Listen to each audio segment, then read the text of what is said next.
girl, actually. Okay, so it started in 1939, all the problems. So Mom, why don't you tell them about your life before the war? Start with the life in Sredne before the war. Okay. Anyway, so I come from a family of 8 children, 6 girls and 2 boys. We were very religious in Europe in those days. This was Czechoslovakia. Now it's, of course, occupied by Russia. Now it's Or Ukraine. Ukraine, excuse me, Yeah. Ukraine. Yeah. So 6 girls and 2 boys in the family. My father was a tailor. He was a very popular tailor. They would say, when you have a suit made by Mr. Schwartz, nobody can go against that because he is such a good tailor. It looked like it was poured on him. Can you believe that? Anyway, here you see some pictures. This is my father's shop. And this is probably about 1935, I would say, okay? Because in 1938, everything was gone. Beginning of 1938, anyway. So my father, mother, just before they got married. Anyway, so, and this is local, pictures from my town, Seredne. Right now it's in Ukraine. It used to be Czechoslovakia and Hungary before Czechoslovakia. Came Czechoslovakia in 1918. Okay, back to you. Okay, so anyway, so my name was Schwartz, Rushka Schwartz. If anybody should watch it, they might know who I am. And was born in 1929, excuse me, in a little village called Seredne. We didn't have more than maybe 1,500 people in our village. We had no electricity, we had no indoor plumbing, we lived very unusual. Primitive. What? Primitive. Very primitive, right, the right word. But when you don't have something, you don't miss it. And this is how it was in those days. We had a wonderful life. We had 600 Jewish people living in Seredne, okay? And most of the Jewish people were business people. And the rest of the people were farmers. We all lived on farms, actually, because we lived on the farms. If we didn't grow it, we didn't have it. We didn't use it. So it was a beautiful part of the world before the Second World War, okay? And in 1938, the beginning of 39, everything changed. First thing they changed was all the Jewish kids were not allowed to go to school. Would you believe that? I had 3 years of education. We no school, and little by little things were changing all the time. Unbelievable. And all of a sudden, before we were the leaders of the town, the most important people also, because most of them were in business. And it was a very nice little town right between Munkac and Ungvar. That's 2 big cities. We had 2 big cities on either side. That was the only road in those days. 20 kilometers to go to Ungvar and 20 kilometers to go to Munkac. And if they wanted to go from Munkac to Ungvar, they had to go through my village. But we had the main street that was pretty decent, okay? I don't know about the most other streets, but just remember we lived in a village with very few people. So anyway, things were great, and when this happened, everything changed. Little by little, the Jewish people were no meanings at all. Before we were leaders of the towns, and now we had no right word, no word to say that they can listen to us. Things were pretty bad. All the Jewish businesses were taken away, my father's business, and all the men, 15 and over young men and fathers, were taken to factories to work. Can you believe that? They picked them up at Sunday morning and brought them back Friday night. And my father, and because I had 2 older sisters and an older brother, and my brother was part of it. And I had 3 younger sisters and a younger brother. And they would work 6 days a week, every week. They were like slave laborers, okay? So this is going on, and of course, as it is, before we were leaders of the towns, now we have nothing to say that would help. And this is going on till 1944, April of 1944, which is right one day after Passover. actually about 2 or 3 weeks before Passover. You know what Passover is? It's Easter. You have Easter, we have Passover. And it's all the Jewish holidays. When we have Jewish holidays, most of you have holidays also. Okay, so this is Easter, and you know, during Passover, we don't eat bread, we just eat matzahs, crackers, 12 inches by 12 inches, I think. So that's our religion, no bread for a week. So anyway, so one day after Passover, my mother said to me, go to the bakery and get a bread, because we always baked our own bread. But we have 10 people in the family, and everybody's hungry. So, you know, my mother says, go to get a bread. So I go, and, you know, we never had any newspapers in our town. And we knew very little about information what's going on in the world. And we also didn't have any, maybe there were 2 radios in the whole town in those days, talking about, you know, before the Second World War. And so things were so different. I mean, you can't even imagine, but we had a great life. Anyway, so my mother said, go get a bread because we have 10 people, and, you know, to bake bread takes 5-6 hours at least. So I'm going, and, you know, and we never had newspapers in our town. As I said, we only had a couple of radios, but by some of the very rich people, okay. Anyway, so if they wanted to give us information, there was a man in town who would go to the center of town, and he would announce different, what's going on in town. The news. All the news, yes, because we never had any news. So I'm going and I'm listening.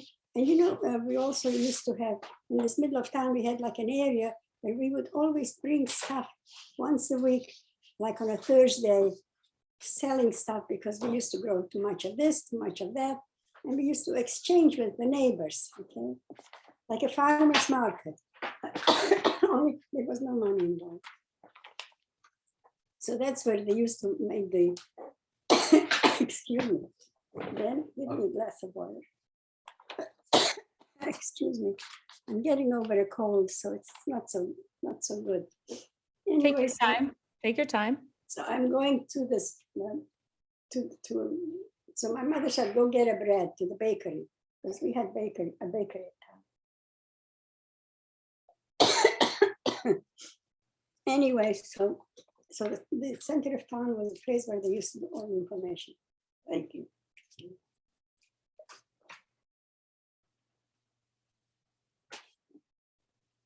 Okay. All right.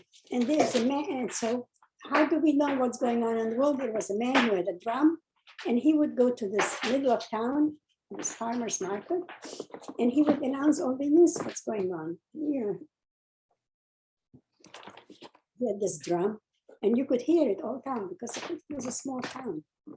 And he was saying that all the Jewish people are going to be sent away to Ushhorod, which is Umbar, the next city, which is 20 kilometers.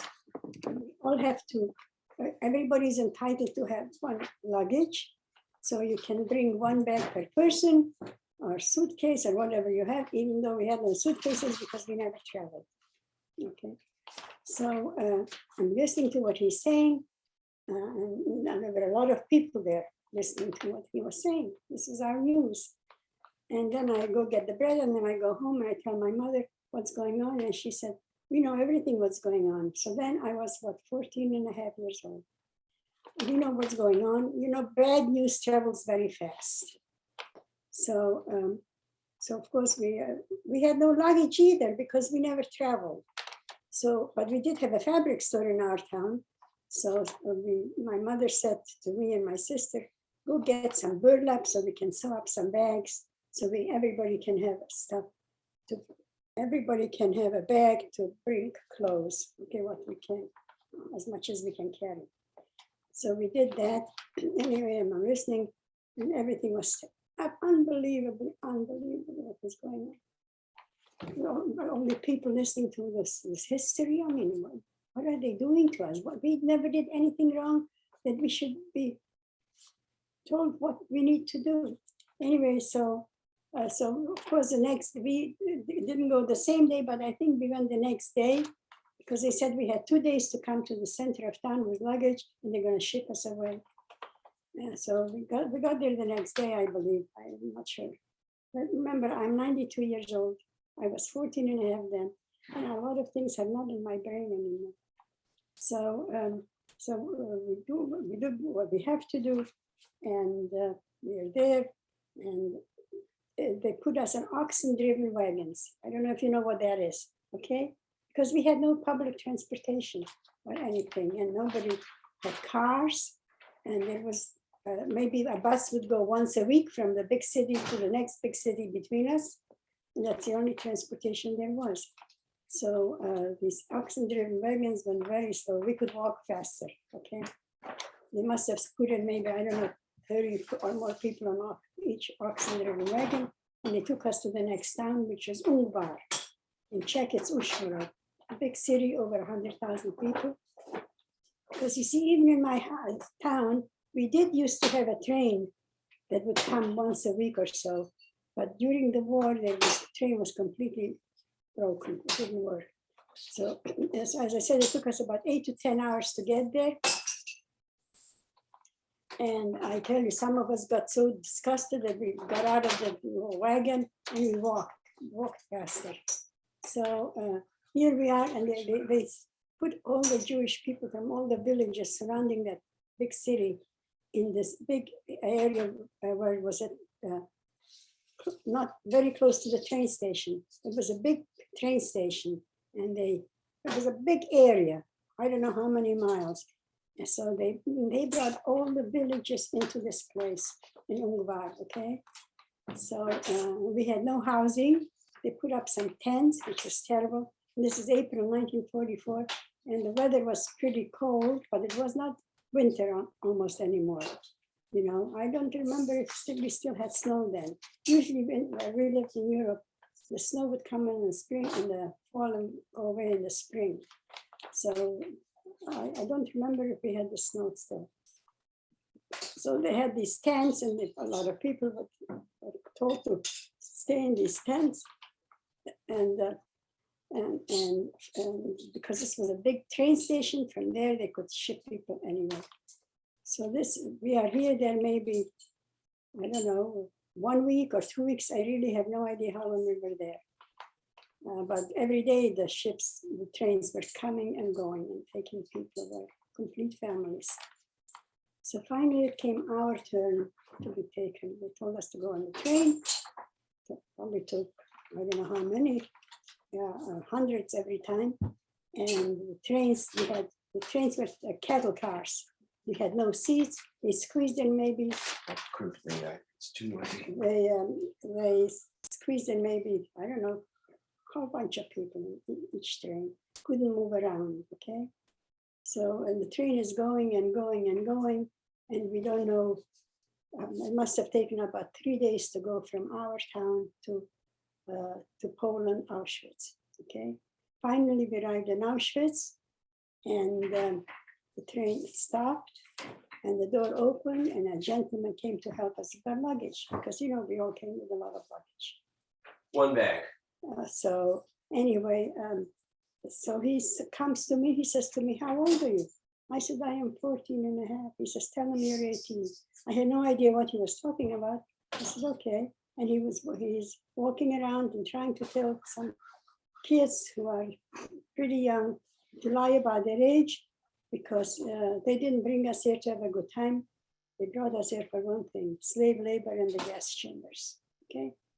So anyway, so when we got out of the train, and they said to leave the luggage in the train. They're going to empty it out, okay? They're going to bring it out. And so we got out of the train, and we walked maybe for a couple of minutes, or 5 in a row, and walking, and then there's SS soldiers. They're separating the people, children and mothers in one line, the fathers and the men in another line, and the women into another line. So my father and my brother was told to go to here. My mother and my mother and 4 sisters go over there. And he says to me, how old are you? I said, I am 18. And my sister said, oh no, she's only 14. I said, no, I'm 18. He let me go with my two older sisters. Otherwise, I would have gone with my mother straight into the gas chamber. Never saw them again. Okay, my mother and four sisters, three sisters and a brother. So, and the SS soldier believed me. Maybe he felt pity for me. Okay, so I went with my two older sisters to this line, and here we are. All the mothers and children to one line, fathers and men another line, and all the rest of us all went home. So here we are. So they're marching us to the building, a big building. The luggage was all left. They told us they're going to bring luggage with us later. Not that we needed the luggage. I mean, who knows what's going on. Of course, we would need the luggage, but anyway, that's what it was. So we walked maybe for 5 minutes, and we came into this big building, and they told everybody to take their clothes off and put it on one side. And then they shaved all our hair, not only on the head, but everywhere else too. Okay. And then they told us to pick up some rags on the other side. All our clothes that we brought there was taken away from us. You know, they all sent it to Germany for their own people. Because, you know, when you travel, you're always going to travel in your best clothes. You're not going to take things that are not very good. Anyway, so here we come into this building, and they're doing what they have to do. And they shaved all our hair everywhere, not only the head, okay? And then we picked up a rag from another place because they didn't give us our clothes back. And then finally, after being a couple hours in there, they told us to go outside. So we went outside and waiting for further information, where we're going, what we need to do. We never saw my mother and four sisters and brother again.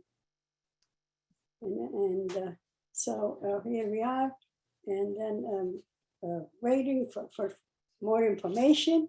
And then as we stand always five in a row in those days, there was a soldier standing next to my sister Judy. And I had two older sisters and an older brother. They're the only ones that were not going into the gas chamber that same day. All the others went straight into the gas chamber. Never saw them again. So my sister, there was a man standing with a gun next to my sister Judy, and there's this chimney in the Auschwitz. Have you ever been to Auschwitz? Mom, you can't It's really a ask a terrible- question of anybody. Only pictures. Yes. Well, and we could see the chimney. It was burning 24 hours a day. So it's very high, very tall. And so my sister said to this guard, what is that fire? What is that smoke coming out of this building? He said they were burning hair. So she said, we're burning hair. Wouldn't this make, it's also kind of a noisy place. It wouldn't make such a noise. And he said they were burning cripples. She didn't ask any more questions after that. Because they were killing, thousands of people were gas chambered every day, okay? And then burned. So we knew what was going on somehow in the way. So finally, we were waiting for further orders. Finally, they marched us into the Auschwitz-Birkenau camp. It's a place that held thousands and thousands of women, okay? So it took us about maybe 5 to 10 minutes to walk there, 5 in a row. And the barracks were 1,000 women in every barrack, 3 rows of bunks. No mattresses, no blankets, no nothing, just wood. So we marched into the building, marched into the camp, Auschwitz-Birkenau, and we ended up, we were 30 barracks. Every barrack had 1,000 women. One barrack was a kitchen, one barrack was a bathroom, okay? And the bathroom was sinks and holes in the ground. And the kitchen was cooking for the food for us, or whatever they did. It was not edible, that food anyway. So we ended up in barrack number 26 on the 3rd bunk bed, okay? And we go to bed because it was late already that day. A lot of things happened that day. Anyway, so we get up, we go to bed, and we get up in the morning, And they don't give it to us. Every 10, 15 people get a pot of coffee. And you take a sip. We have no cutlery, we have no cups, nothing, just a sip from a pot. Black coffee. It was horrible. I tried it once and never did again. Anyway, so I told my two sisters, I want to go outside, I see where we are. So I go outside and thank you, put it on there. I go outside and I see these electric fences about 10, 12 feet high, very high. And you could even also sometimes see dead bodies hanging onto them. Because people, when they touch those electric fences, they didn't know it was electric. Because there were 3 camps. There was a they did the same thing to the gypsies. All the gypsies in Europe were treated the same way like they treated us Jews. So there was a gypsy camp, a Hungarian camp, and a Czech camp, with 12-foot electric fences separating us. And a lot of the women were, we were in a women's camp, by the way, okay? We were talking to the next camp, to the people in the other camp, because you could see them. You could see the barracks and you could see between the fences, okay? And a lot of people in the beginning didn't know that these fences are electric, and they would touch them, and 20 seconds later, they were dead. Can you believe that? Well, could you imagine if you didn't have electricity at home? How would you know what an electric fence is? Yeah, anyway, so here, this is going on. And so we are in barrack 26 and we are on the top 3rd bed. And anyway, I did that. Anyway, so I said to my sisters, I'm going outside. I want to know what's going on. I go outside and I'm walking and I see what's going on. Unbelievable. Unbelievable to see what we saw. Dead bodies all over the place. A lot of bodies hanging onto the fences because they didn't know they were electric, and they would touch it and they would die within 20 seconds. You see the blood coming out of the nose and they were dead. So 12 feet high, those fences were. Anyway, so after walking out maybe 5 minutes or 8 minutes, there were so many people. There were 30 barracks, so there's 1,000 women in every barrack. So you can see how big that place is, okay? And all of a sudden, I'm walking and somebody's calling my name. I thought to myself, my God, I knew I was popular. I didn't know I was so popular as somebody with only in this godforsaken place. It was my father. But my father, you see the picture, is my father. He had a short beard and always wore a hat and glasses, well dressed. This man was in a uniform and shaved the beard and shaved the hair. When you know how to look at somebody, you used to see somebody that way, and then there's somebody all shaved, and you have to look 2-3 times to recognize the faces. He says, Roy, my Jewish name is Rosie. He says, Rosie, don't you recognize me? My father and my brother were there, probably maybe the same day as we got there, which probably is, okay? But they were already selected to go to a factory to work, and they were not sent away. They were supposed to stay 1 or 2 days there, and then they would send away. Because this was an all-women's camp. 2 barracks were full of men from the day before that we arrived. So my father is trying to tell me what I should do and what I shouldn't do. And I told him I'm here with my 2 older sisters. And I told him I don't know where my mother is. At that time, I really didn't know. And he said, whatever you do, stay together and make sure you survive the world so you can tell the world what's going on. So I said, okay, I'll try my best. And we talked and we hugged and we kissed, and we made up to meet the next day because they are there temporarily because they're going to be taken away to a factory someplace. So my father said, bring your 2 sisters tomorrow, and I will bring my brother, your brother, and we're going to talk, okay? So we'll see you tomorrow morning.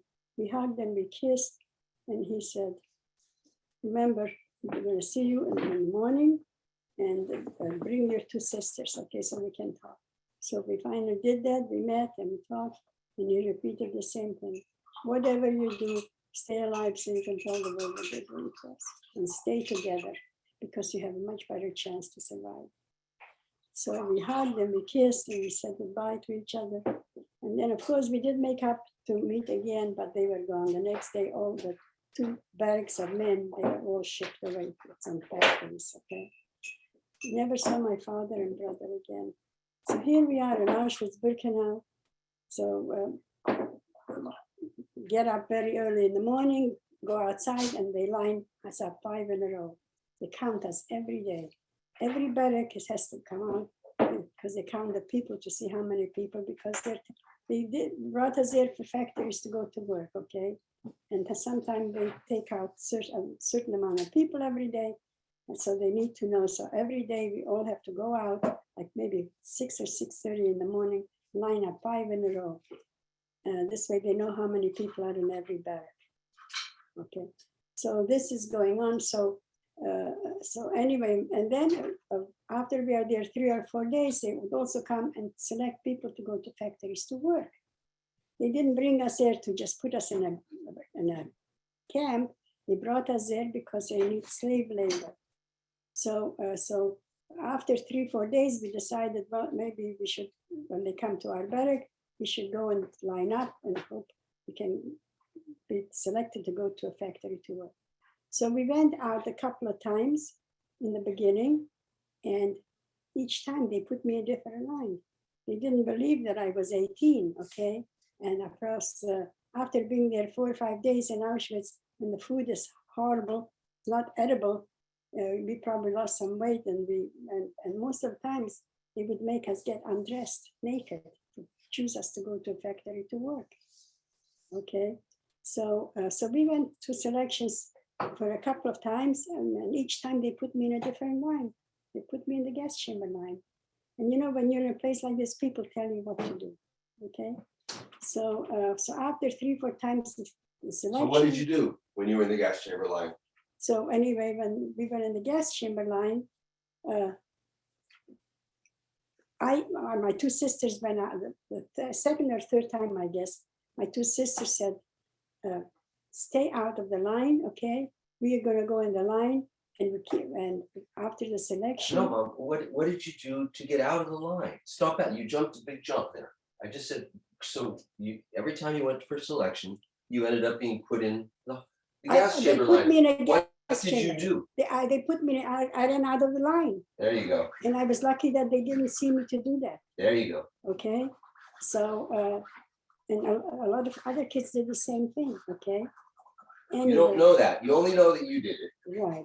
So finally, after 2 or 3 times of selections, we decided we're going to hope that the war end and we were all going to get free. Okay, but of course it didn't happen. So we decided not to. And you know, there's 1,000 women in every barrack. So when they need 200 or 300 or 400 people, you're not forced to go to line up. So we decided not to go to line up. Okay, and we're going to hope that the war would end and we get free. So we are in Auschwitz-Birkenau for maybe a couple of months, because you know they were bringing in people every day, every other day from different places. So finally, after being there a couple of months, I decided. What did you learn about your cousin? Anyway, so I'm walking, and I'm fine, and I go to a barrack number 3, and we found out that we have 2 cousins in barrack number 3. Okay. And they are in charge of giving out the food to the people, okay? Yes. So my 2 sisters and I decided to go to that barrack, even though it was not legal, but we did make it. And we moved into barrack number 3, and we would get extra bread every day. We would get extra whatever was edible. And it was, my cousins were there. They came probably a little bit before us to Auschwitz, okay? So anyway, so here we are in barrack number 3, and I tell you, it was a tremendous change because we get extra food because our cousins are in charge of giving out the food. So here we are, and then after being there 3 weeks or more, they came to the barrack. Of course, they came to the barrack before too, but this time my 2 cousins, they said they're going to try and get out of this godforsaken place. So they went and they got selected to leave. And also my cousins and their mother was with them also. And so there are 3 of them. And so they were selected to go to a factory to work, and they did not select me. They pushed me out again, okay, because I was very thin and very skinny. It was, after being there almost close to 2 months, it was terrible. You know, you probably lose every piece of flesh on your body. Anyway, so here we are. So they left. Okay, so now we don't get any extra food anymore in this barrack. We just get whatever we did in the other one. And then after being there another 3-4 weeks, my two sisters said, they're coming to the barrack. They want 300 women. Let's try and get into this transport, okay? So of course, I did put about, I must have put about 5 pounds in that barrack while I was there. So I was a little more, my body had a little more flesh on me. Anyway, so I said to my two sisters, you go and get selected and I'll see how I can steal myself into the transport. So what they did, in the lines, always 5 in a row, my two sisters, line behind them, they said, just for 4 people, because my sister is going to come and get into that line. So behind my two sisters' line, there was 4 people, not 5. So they kept a place for me in line. And I sneaked in and made sure nobody sees me to do that. And this is how I got out of Auschwitz-Birkenau. You had to have a lot of nerve to do all this, okay? Because if they would catch you, they would probably shoot you on the spot. So here we are 4 months in Auschwitz-Birkenau. No cleaning, no nothing, no changing clothes, no nothing. And our bodies are full of lice because there was no cleaning. Because Auschwitz-Birkenau was a camp where I was, you stay and you leave, nobody stays there. The only people that stayed behind were the people that were not accepted to go. Or people who worked in the camp. Or the people, yes. Because it was a death camp. Yeah. Anyway, so here we are. So they came and they need 300 women. I said, Helen and Judy, go line up, keep a line for me in the next lane, if possible, and I'll see how I steal myself in. And it worked very well. I stole myself into this transport. And of course, we were all full of lice, and because we didn't get cleaned for 4 months or so, okay? So you can imagine the situation. Can you imagine if you didn't take a shower for 4 months? You could take a shower because there was one building was a bathroom, but it was just sinks and water, okay? Cold water, no soap, no nothing. And if you needed to do something else, holes in the ground. So our bodies were full of lice. We couldn't sleep at night. My sisters always told me, stop moving around so much. The lice were biting, were such big lice. So anyway, so they're not going to send us in this situation of having a shower for 4 months and the filth is everywhere. So they take us to they chose 300 women and we went to this building and they shaved our hair again because all over the body, not only the hair. They shaved the hair everywhere and they sprayed us with certain stuff. They disinfected your bodies. Disinfections. Killed the lice. Okay, so that's the only way to survive is to, because of the lice, they were so strong in our bodies. Excuse me, I have to take a drink.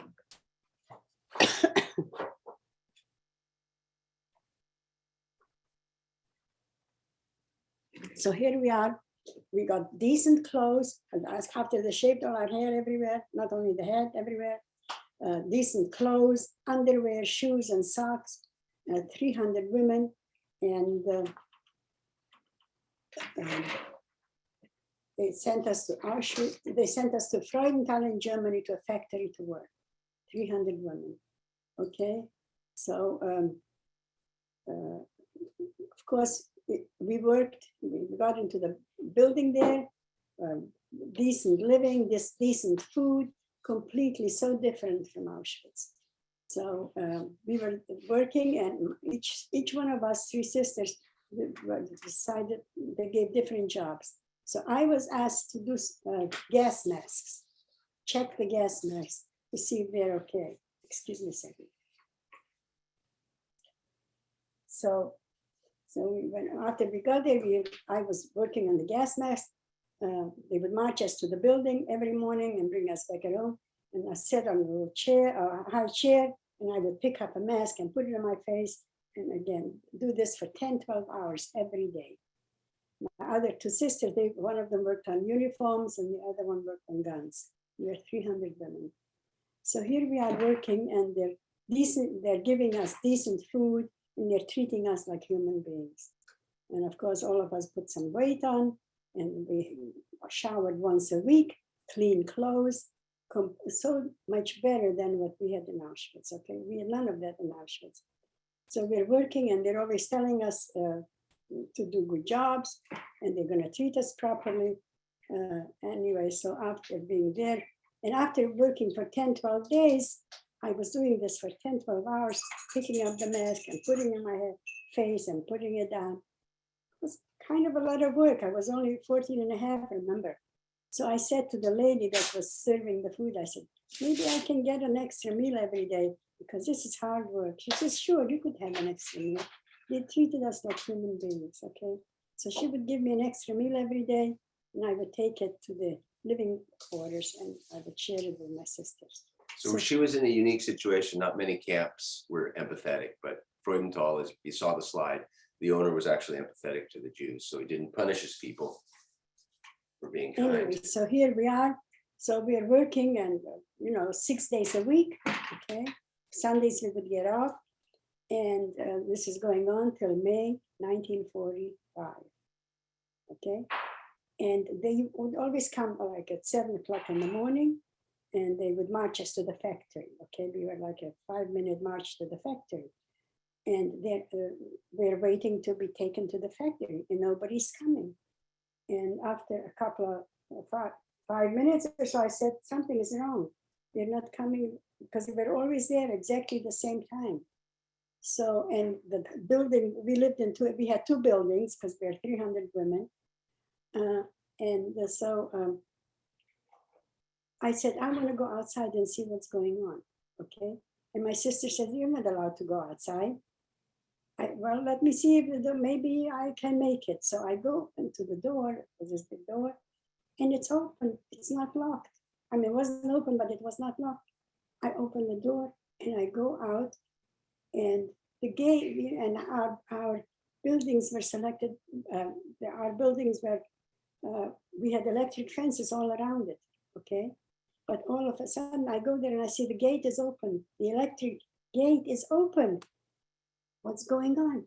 And all of a sudden I hear planes coming, and I hear shooting, all kinds of bullets going. And then of course, behind our building that we lived in, there was a lot of corn fields. They were growing a lot of corn. And you could hear the men shooting the bullets. And also I could hear the Russian language, okay? And I knew what that was. I didn't speak very good Russian, but I did understand some of the words. I said, I was screaming into the building where we were living. I said, I think we are being liberated by the Russian soldiers. And then planes were coming over us, and the Russians came. I went into the field and I hugged all the Russians. Mom, why don't you tell them what you did with your dress before you met the Russians? With your dress. Remember you tore a piece of your dress? What did I do with my dress? So that the Russians wouldn't shoot you thinking you were a German? I don't remember that. I tell you, being 92 is not so easy. I forget certain things. It's more that she's lost her rhythm because COVID, because she doesn't get to do this regularly like she used to. That's the bigger thing. But she tore a piece of her dress off. Oh, yes. Now she remembers. Tell them. And I It's would not that make she a forgets flag. it. It's just I that would she make can't a flag. find it. I tore a piece of bottom of my dress, and I found the stick, and I went in front of the Russians like this, okay? Which means freedom. So, and maybe I should have the paper in front of me before I do that. Anyway, so the Russians liberated us, okay? They were so good to us. If they needed any food, they would take us to town. And actually then, and 2 days after we were liberated, the Russians asked me, do you want to go to town and get some? Because all of a sudden we have no food from the company that was taking care of us, okay? I said, well, we didn't eat probably 24 hours already. Can we go to town? And I said, yeah, we'll take you to town and you can go. And all the Germans ran away from the towns because they knew if the Russians are coming, They were very easy with the guns. They were shooting a lot of Germans. So a couple of days later, me and another young girl went with a soldier to the town, and we were allowed, and the homes were all open because all the German women families, they ran away. They were afraid of the Russians because they were so easy with guns. So we would go into town and get some food and whatever, maybe eat some clothes, okay? So anyways, this is 1945, April, May 8th. May 8th. I wasn't sure it was May 8th or 7th. I'm not sure about that. So, so we were so happy that we were finally free. And after being there, and of course, a lot of the people in our barracks went to town and got some food because nobody was serving us food anymore after liberation. So, and all the German people, they left the towns. They were afraid of the Russians. So here we are. So we stayed in town in this camp area about 2 weeks or so. Then we decided to leave. So we go home. We said, well, it's time to go home. And of course, the trains didn't run maybe they would run twice a week. So we went to the train station, and we were at the train station like 3 days before we got on the train. Finally, we got on the train, and it took us about quite a while to get home. It took us probably a couple of weeks. We had to change trains all the time. And the whole world was very kind to us, you know. When we were out of the trains, the people said we could come and stay with them at night if we needed. So there you see the picture of soldiers we would meet on the way home, and other people too. Don't ask us how we got that picture. Huh?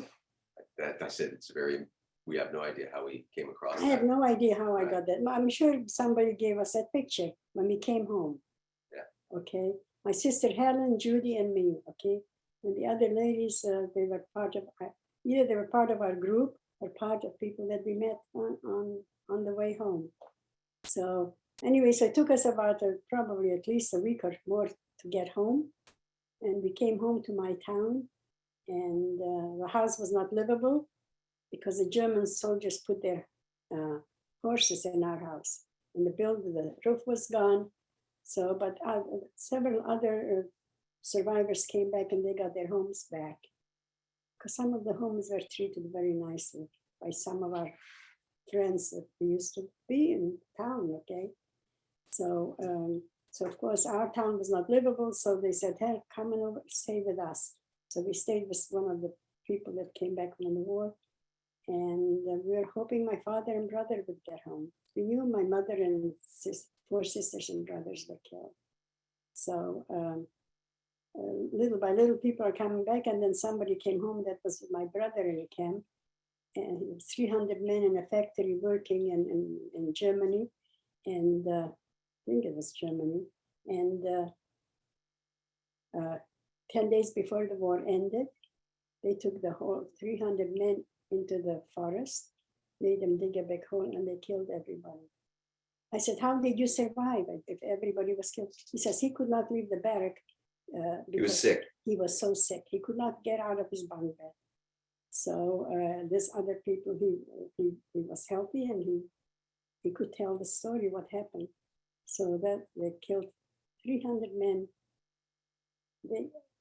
And the only ones that survived are the ones that were sick in bed, okay, that couldn't get out of the bunk bed. So, and then we were hoping somebody else would come home.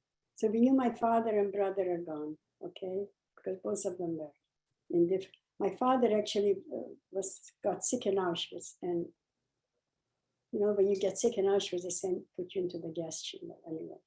So here we are, and so as soon as he found out what happened to my family, my sister Helen, on the way home on the train, my sister Helen met a Czech Jewish soldier at the train station, and they fell in love. Very nice young man, good looking. And he was in the military, okay?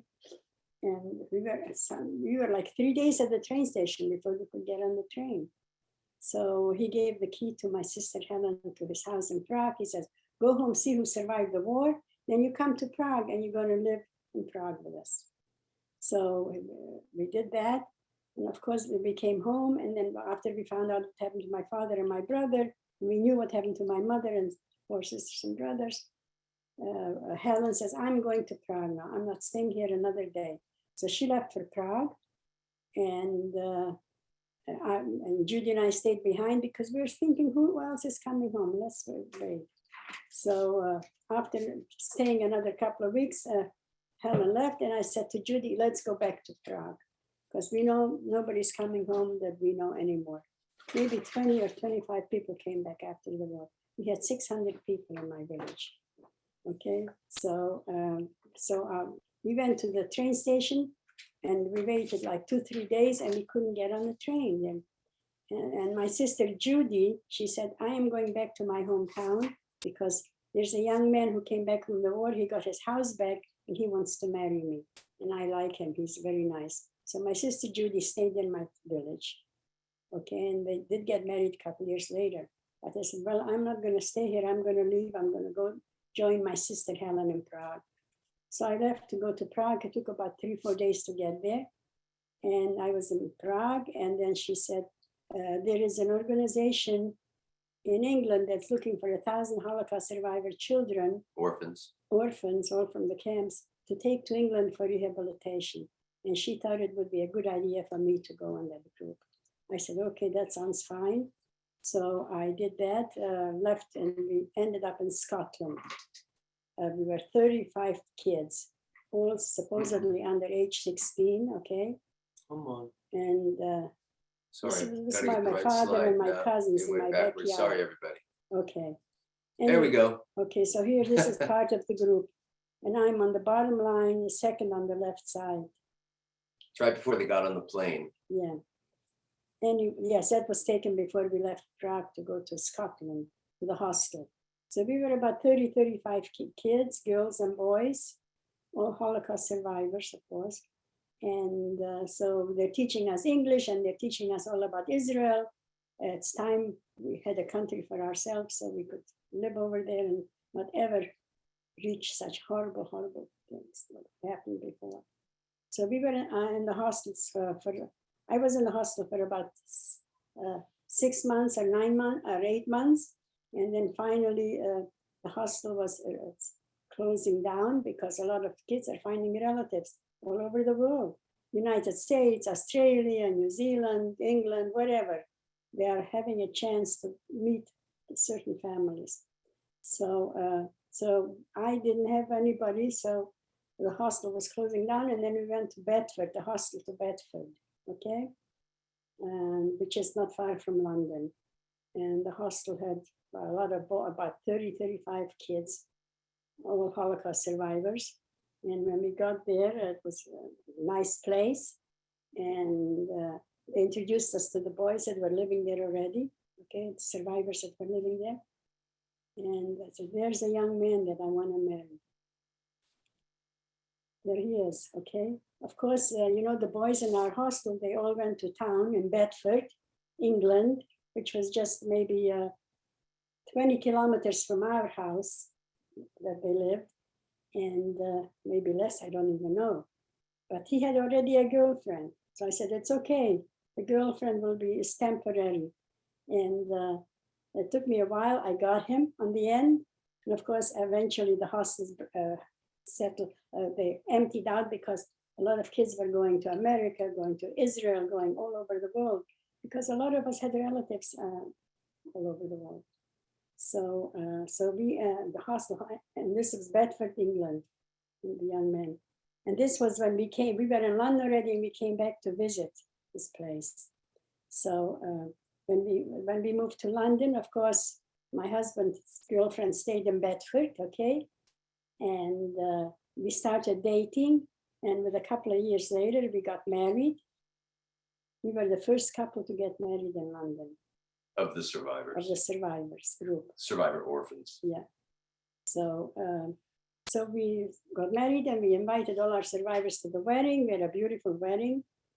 And a year later or so, or less, my husband was corresponding with the relatives in the United States, and they offered us Max's cousins And this is my uncle on the right-hand side. He never wanted to meet me. Keep going, you're gonna run out of time. So because he's my mother's brother, and the cousins on the left side were cousins to my husband, and they sent papers for us to come to the United States. Okay, and this is in Brooklyn, New York. We came to New York in 1951, and we had a great life in New York. Okay, and within a couple of years we had a baby, and then here we are. And then, you know, all the boys had to go to the military, but of course, Max did not go to the military because he was too sick in the camp. He was 4F. He was a 4F. He had tuberculosis in one lung, He so was they sick. wouldn't allow him. He couldn't, okay. But his friend, one of his best friends, lived in San Diego. And he said, why don't you come to San Diego? Maybe you could like it and move over to California. So my husband left in 1950, I believe. 55 Christmas. Yeah, 55 Christmas 1955. Yeah, 1955 Christmas, he came to San Diego for a 3-day weekend to be with us because his friend was in the military and he was stationed in San Diego. And he's here and he calls me 2 days later, he said, Rose, you're moving to San Diego. I couldn't believe it because we already had a daughter in New York and we had an apartment and we were working and everything. I said, okay, if that's what you want, we're going to move. Okay, so it took me about a couple of months to get everything ready because we had a beautiful apartment. Max's uncle had a building, so we got an apartment. That's the building. Yeah. In the pictures. Right, on the right-hand side. I don't. Same building. Yeah, okay. Is it the same? Yep. Okay. Anyway, so, but anyway, we left after 5 years being in New York, we came to San Diego. And within a few years, I had 3 more kids. So we have 4 kids, we have 9 grandkids and 2 great-grandchildren now. And they're all in San Diego. This is my family, and this is a picture taken in Washington. If you go to the Holocaust Memorial Museum, you can went to find our honorary wall on the wall. We honor my mother's Schwartz family and my father's Schindler's family on one of the big commemorative plaques. We went to Washington quite a bit. The museum was built. We started the beginning of it. Okay. They were involved. Yeah. Here are this is our 50th wedding anniversary. All the grandkids. Okay. And they get older. Yeah. Yeah. Now we have yeah. Anyway, so unfortunately, I lost my husband 5 years ago. We were married 65 years and more. So this is 5 years ago. And Rose, your husband is featured, his story is also featured in a movie, isn't it? Yes. Yes, it is. So I'm going to show you this. I'll try to do this so you guys can get a pic of it. So this is the movie. It's a British Actors Film Award nominee. It's like the Oscars. It's called The Windermere Children. It's on Amazon Prime, YouTube. It's the story of Max, my father's group that went to, they were the very first group of survivors that are part of what's called The Boys. And they went to a place called Windermere in England, which is like the Yosemite of England, right? It's the most beautiful country setting in all of England. And those first 300 boys were the sickest of the Holocaust survivor orphans they could find. And it's a fantastic movie. And my father's not named because he was already gone when they made it, but he's actually one of the 10 boys that are sort of followed in the movie. He's one of the 4 or 5 that aren't named because they only named the boys that were still alive, that then they could show you their real current live picture of too. So you got these, actors acting them, and then you got the 88, 90-year-old man that's still alive. Anyway, that's a great thing. And I'll just share this for Rose, and I'll let you guys finish. So, there's podcasts, interviews, live talk, book signings, Facebook, Instagram, Twitter, and our website, whosurvived.com. And Rose has her own YouTube channel, and I try to keep everything current and loaded up onto that too. So there's lots of content. I'll shut up now. Thank you, Lauren. Excellent. So Rose, we thank you. We have some questions. First of all, Yes, you have a yeah. really big fan club right here. There's a lot, everyone thinks you're Also- absolutely beautiful and you are so brave. And if it's okay with you, I'll read off some of the questions and then Okay. 135 screens on there, which probably means there's over 200 people. there's a lot. There's a lot of people on here right now. So from Liam, actually, he didn't have a question, but he just wanted to thank you, commend you for keeping your promise to your father and your family. He's listened to you the last 3 years and he's read your book, and you have inspired me countless other times to help spread your story and make sure that this doesn't happen again. Thank you for your sacrifices that you have done to educate us. He's graduating this year, and he wants to make sure that he finds you next year as well. So he just loves and appreciates you. And then I know you answered this question, but someone was asking, what was the town again that you're from? Serenya. You can find it. Seredne. It's Seredne. And then the other ones on the other side is Ungvar and Mumkach. Big And cities on either side. they're fairly big cities, but Yes. they're not, they're like San Luis Obispo. Okay. Well, All right. And then I think you also answered these questions, but the years that this happened, basically from the time that you were taken from your village to the time you were liberated, it was late 1930s, 1940s. Would be 1938 is when the restrictions begin in town, and they're basically home prisoners while the male adults are slave laborers for 5.5 years. Hungarians protected their Jews for 5.5 years, but then the final solution became the overriding cause of the Nazis, and they knew there were 650,000 Jews still left in Hungary that they had given to the Hungarian government to take care of, and they were being protected. So from November of 1938 until April of 1944, what's that, 4.5 years? 5.5 years, they're prisoners in their home. And then in April of 44, she ends up in Auschwitz. She's in Auschwitz until probably around early October of 44. Then she goes to Freudenthal. She's in Freudenthal for 8 more months until May 8th. And she's literally liberated on the last day of the war. She had to wait till the end. I just put the link to the flyer that we created also. So a lot of people were curious to purchase your book. So I put that in the chat for anybody that's on that wants that. I have just a couple more questions for you, if that's okay, from some students. All right. So we know that a couple of your sisters survived, right? I think we've talked about this last time. Did your sister who married the Czech soldier, did they ever come to America? They never married. They never married. Never married. It's an unfortunate story. He ended up marrying someone else. Because he was in the military and he met some girl in the military.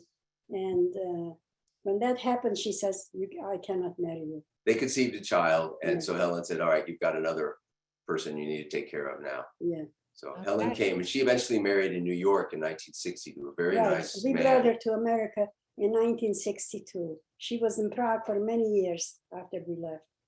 But finally, in 1962, she came to the United States. And she lived actually in San Diego for 6 months, but she didn't like it because she was used to a big city like Prague.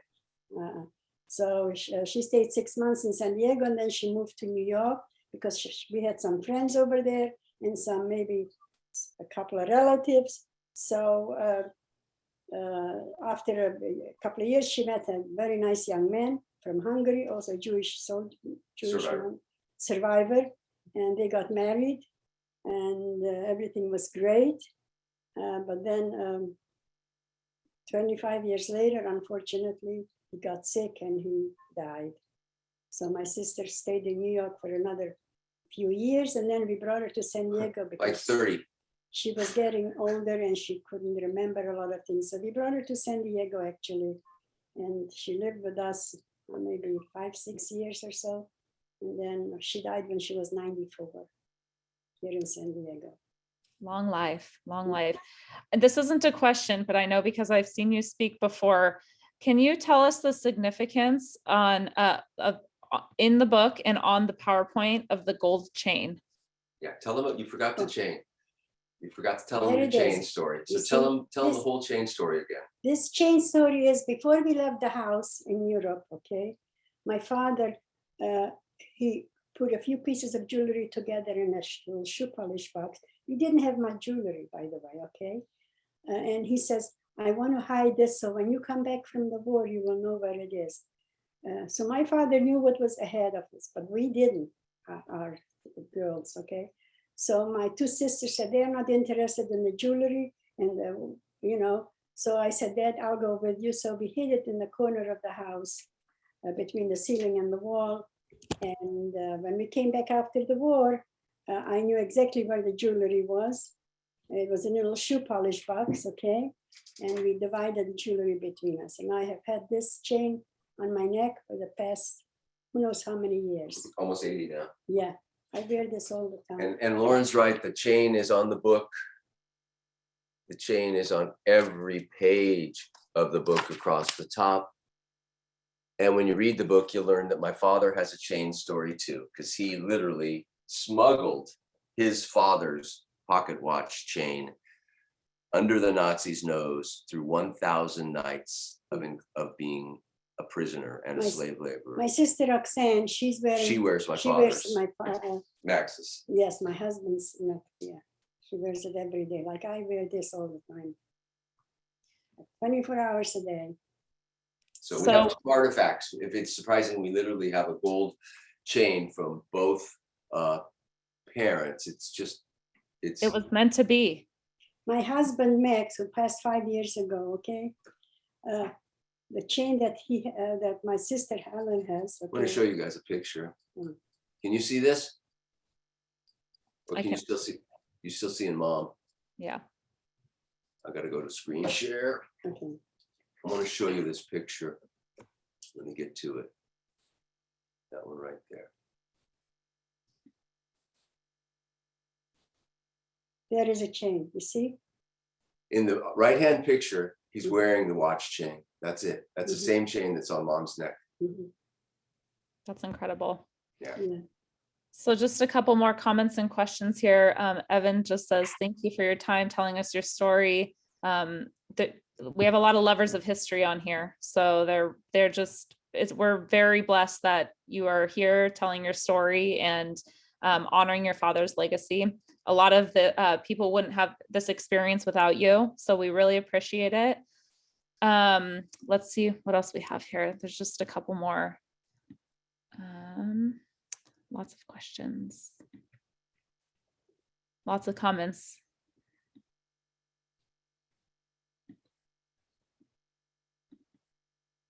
Sorry, just scrolling through. Oh, did you meet anyone in the camp that you distinctly remember? No. After we were liberated, we were in Auschwitz 4 months. Of course, we all left to different places. And then we were in the other camp, and it was very, very nice people also from Hungary. But somehow when the war ended, we all went to different places. And we never thought of taking addresses and keeping in touch. It just, we had on our minds was to go home and see what's going on. And also you can imagine it was survival only. It was the survival instinct. And you don't want to make friends with someone that might get shot in front of you tomorrow. So you just stay close to what you have. And luckily Mom had her 2 sisters, and that's what kept it. So it was that group of the 3 of them that made it happen. There are very few kids that were on their own at that age that came through alive. You needed more of a support network. Nobody can imagine what we went through, okay? And how does it, last question, how does it feel to be able to reach people with your story? Because you've been doing this for many years. I've been doing this over 40 years. 50. You know how it started? I have 3 sons and a daughter, okay? And my son Steve was in the Anne Frank story at Lewis Junior High. And the teacher found out that his parents are Holocaust survivors. That's when I started speaking. And my son is going to be 63 next month. So you can imagine how much it's over, 40 years that I've been talking at schools here in San Diego and also other places too. I've spoken up in Los Angeles and San Francisco and that area also. So Well, you have certainly made quite the impact, and we so appreciate your time. You are incredible. And like I said, you have a huge fan club here. There's lots of people that are you so just much. really have really enjoyed listening to your story. And everyone's just saying thank you on the chat. So I know you can't see a lot of faces, but we really appreciate your time. And thank you everybody that joined as well. Thank you. Thank you so much. I just want to say that my book came out a couple of years ago, okay? Oh, keep going. It took me many, I mean, I've been thinking of doing a book for years, but I was always so busy raising families and helping the grandkids. But then about 2.5 years ago or 3 years ago, I finally said, well, it's time to get the book out because so many people are interested in it. So, and it's so much history in there, nobody can imagine, okay? Your book is incredible. I just put the link again in the chat. I created a flyer, so we have a link for your book. You have an ebook as well. Is that? Yeah, so it's hardcover, softcover. It's a Kindle, it's a Nook, it's a audio book all over the place. So it's in every form that you can imagine.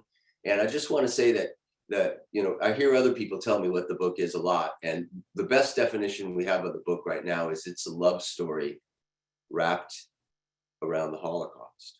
Because there's these 2 chapters, one for mom and one for dad, where they have Both stories are in the book. They go through the Holocaust experience, and they don't even know each other at this point, right? They have completely different experiences in completely different places. And they meet like at about around page 118 or something. But other than those 2 terrible chapters where you hear them, you're in their heads as they survive this tragedy, calamity, it becomes a love story. And so really it's a good read, and you end up loving Max and Rose. And we do. If anybody ever, so where are you calling from? Mom, they're all over the state, so you can't do that. Okay, well, if anybody ever comes to San Diego, please call me.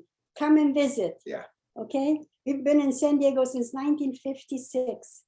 So, all right. Mom loves visitors, and she's open and willing. And so if you'd like to visit, we'd love to meet them. We have lots of people around the area that would love to see you and visit you. Coffee. I think last time we talked about coffee. Yep. Oh.